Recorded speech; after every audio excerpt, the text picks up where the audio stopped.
Bom, as questões de natureza política no Brasil terminam por gerar uma série de discussões e buscas de significados. Um deles, bem recente, é pelo termo genocida. De acordo com o Google, foram feitas mais de 100 milhões de pesquisas desde o começo desse ano até o final do mês de abril, em apenas 4 meses. E as pessoas se perguntam realmente o que é genocida, não é? E quem são os maiores genocidas da história.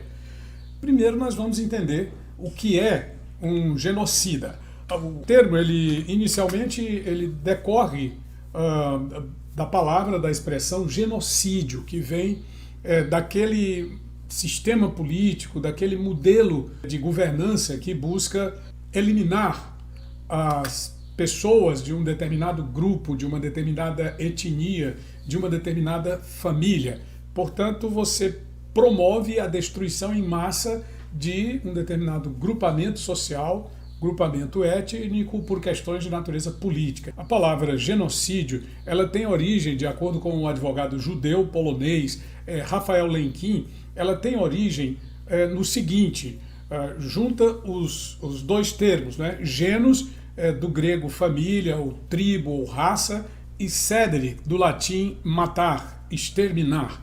E como é que surgiu esse termo genocida? Ele surgiu para designar essas pessoas que promovem a mortandade em massa em 1943 e foi inspirado nas ações do nazismo contra os judeus e também no genocídio do povo armênio pelo povo ou pelo governo otomano.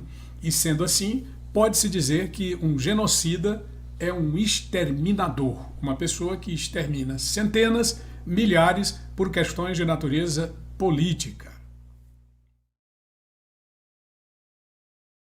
Quem são os maiores genocidas da história? Eu vou fazer aqui uma lista que não tem necessariamente a ordem dos maiores, mas os mais conhecidos, começando pelo Pol Pot do Camboja, que promoveu a morte em massa de 3 milhões de pessoas no seu próprio país. Quando ele assumiu o governo, ele implantou ali um regime comunista e queria criar um modelo de marxismo rural, onde as pessoas trabalhavam 18 horas por dia e aqueles que não tinham condições eram obrigados. E se não conseguissem, eram mortos, e havia covas coletivas nas próprias fazendas como forma de estimular as pessoas a continuarem trabalhando de maneira exaustiva, muitos até a morte, como já declinado aqui nesse vídeo. Então, ele promoveu no Camboja, no começo dos anos 70, a morte de pelo menos 3 milhões de cambojanos.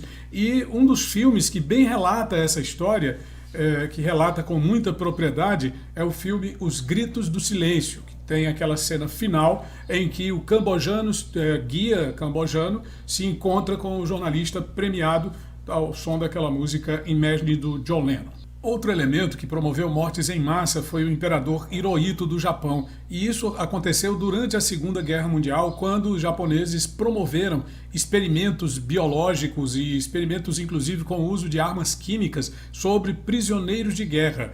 O que se disse depois é que o exército era o grande responsável e que o imperador não tinha nada com isso, mas ficou provado pelas investigações posteriores que o próprio imperador foi o primeiro e o maior a determinar todos os experimentos que promoveram essas 11 milhões de mortes no Japão. Hernán Cortés é conhecido como o homem que devastou o Império Azteca no México. De acordo com as informações que nós obtivemos na pesquisa para esse vídeo, cerca de 19 milhões de pessoas foram exterminadas pela ação do Cortés em 1519, deste ano em diante, lá no século XVI, portanto, a partir da conquista do México. Outro que promoveu mortes em massa em quantidade incontável foi Joseph Stalin, que é o patrono do comunismo mundial, era o todo-poderoso secretário-geral do Partido Comunista e premier da União Soviética, a antiga União das Repúblicas Socialistas Soviéticas, hoje já dissolvida, já não existe desde o ano de 1989, é a Rússia e todos os seus países satélites, mas na época formavam a União Soviética. E ele produziu, através da sua política de extermínio, das prisões no Gulag, onde o inverno chegava a temperaturas absurdamente de 60 graus negativos, e as experiências com fazendas de produção no interior, onde as pessoas eram obrigadas a produzir a sua própria comida e que não havia condições, não é? Porque aquele era um cenário gelado, o Gulag. Então, 20 milhões de pessoas foram mortas por determinação de Joseph Stalin. Tem um outro elemento que promoveu muitas mortes e que eu considero um genocida dentre os principais de toda a história da humanidade, que foi o Adolf Hitler. O Hitler promoveu a morte de 20 milhões de pessoas, todas as pessoas que ele considerava inimigos do povo ariano, aqueles que não eram pertencentes a uma raça perfeita, a uma composição de ser humano perfeito idealizado pelo Hitler. Então ele promoveu essa morte. Somente judeus, foram cerca de 6 milhões e 200 mil judeus exterminados a mando do líder nazista Adolf Hitler. E se contabilizarmos todos os mortos da Segunda Guerra Mundial, que foi provocada pela Alemanha, nós temos 62 milhões de mortos provocados diretamente pela ação tirânica do Hitler e de seus aliados. A gente pode colocar aqui o eixo, que era formado pelo Benito Mussolini da Itália e também pelo imperador Hirohito do Japão. Nós temos ainda o Gengis Khan. Na antiguidade, o Gengis Khan foi um dos grandes conquistadores, provocou a morte de 40 milhões de pessoas, é outro dos grandes genocidas da história, e o Mao Zedong, ninguém como ele, conhecido por aqui como Mao Tse-tung, que foi o líder chinês, ninguém agiu, ninguém superou as mortes provocadas por Mao Zedong ou Mao Tse-tung. 30 milhões de pessoas, de chineses, morreram de fome apenas no grande salto para a frente, um esforço de industrialização que se mostrou catastrófico, onde a mão de obra das fazendas, lá na China, foi desviada para a produção de ferro.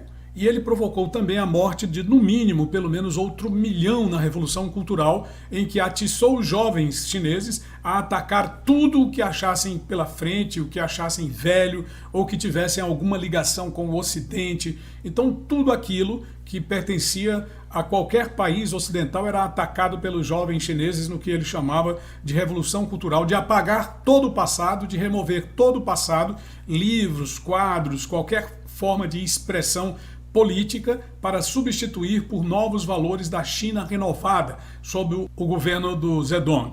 Isso incluía professores e membros do Partido Comunista, quer dizer, eles também eram atiçados, eles também eram instigados a promover essa devastação lá no país, lá na China, durante a chamada Revolução Cultural e durante o grande salto para a frente. No tocante à questão aqui do Brasil, ao governo do presidente Bolsonaro, não se enquadra tecnicamente no que se chama de genocídio. Mas seus acusadores não buscam a técnica. O que eles buscam é apenas o apelido, porque é através do apelido que a esquerda principalmente faz a sua política. Eles criam termos especificamente e taxam pessoas.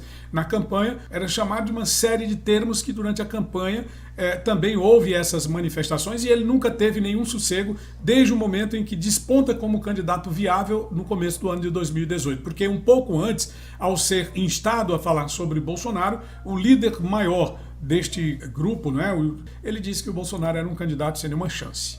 E a história se mostrou completamente equivocada em relação às suas previsões, como certamente se mostrará em relação ao que também acontece no momento atual, diante do que está por vir. Então, não existe nenhum genocida no Brasil, de acordo com a história e de acordo com a técnica. Com esse é o nosso vídeo de hoje. Se você gostou, deixa aí o seu gostei, se inscreve no canal e ative as notificações. Tony Rodrigues, Além da Notícia.